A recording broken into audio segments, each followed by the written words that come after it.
मोदी सरकार अगर ये समझ रही है कि वो जो चाहे कर सकती है, चाहे बुलडोज़र से घर तोड़ सकती है या फिर किसी को दबा सकती है, तो इस आंदोलन ने इस बात का उनको खुला पैगाम दे दिया है। ये कामयाबी है हक़ की झूठ के ऊपर, ये कामयाबी है उन तमाम नौजवानों की जद्दोजहद और उनकी कुर्बानी, और मैं उनको मुबारकबाद भी देता हूँ।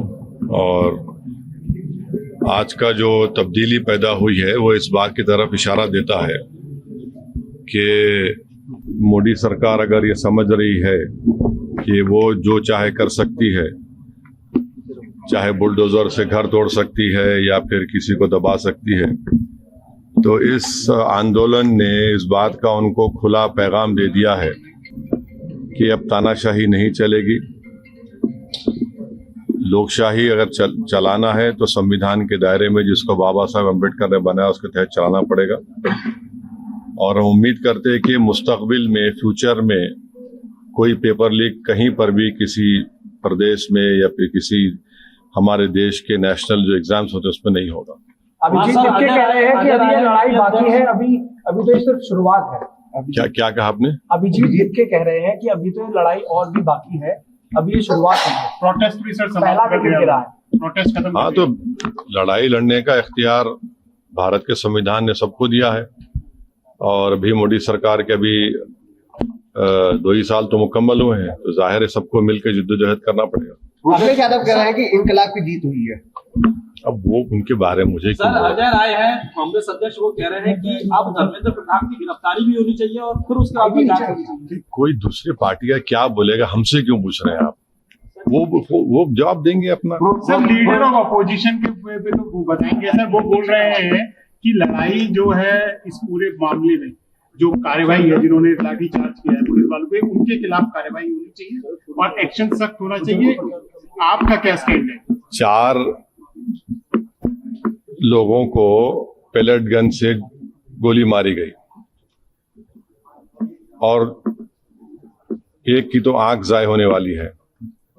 इस पर एक्शन होना जरूरी है कि कैसे पेलेट गन इस्तेमाल किया गया, और जिन लड़के लड़कियों का लाठियों से सर फोड़ा गया है वो वीडियो विजुअल तो सारी दुनिया ने देखे हैं, और वो मसला दिल्ली हाई कोर्ट में भी गया है, अब शायद सुप्रीम कोर्ट भी उसमें सुनवाई होगी। तो सरकार को चाहिए कि ये कैसे हो रहा है। तो यकीनन ये पेलेट गन आप देखिए कि जब जम्मू कश्मीर में इसको इस्तेमाल किया गया था, करीब मेरे ख्याल से अगर मैं गलत ना कहूं तो 1000 के ऊपर लोगों को पेलेट गन से मारा गया था।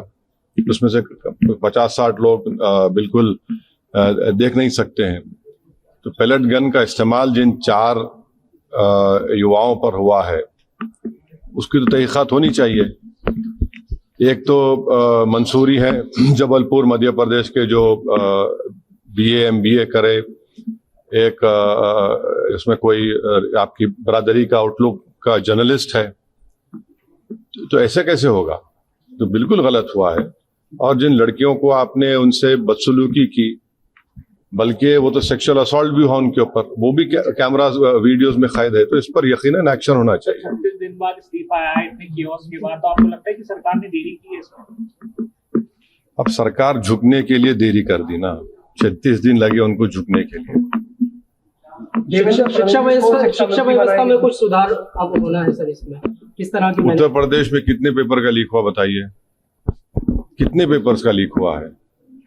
तो हम उम्मीद करते हैं कि ये देखिए, सरकार कह रही है कि 2024 में कानून बनाया पेपर लीक के खिलाफ, उसमें 10 साल और 1 करोड़ का फाइन लगाया। अब आप कह रहे हैं कि 10 करोड़ का फाइन होगा। भाई पेपर लीक हो क्यों रहा है वो तो देखिए। आप कानून बनाएंगे, ये बनाएंगे। अच्छा, फास्ट ट्रैक कोर्ट तो एक मजाक बन चुका है। 2009 में फास्ट ट्रैक कोर्ट बनाया गया और 2019 से बनाया गया, 2019 से 2026 तक आपको मालूम कितना खर्चा हुआ उसके पर? पार्लियामेंट में जवाब दिया 1100 करोड़ रुपए।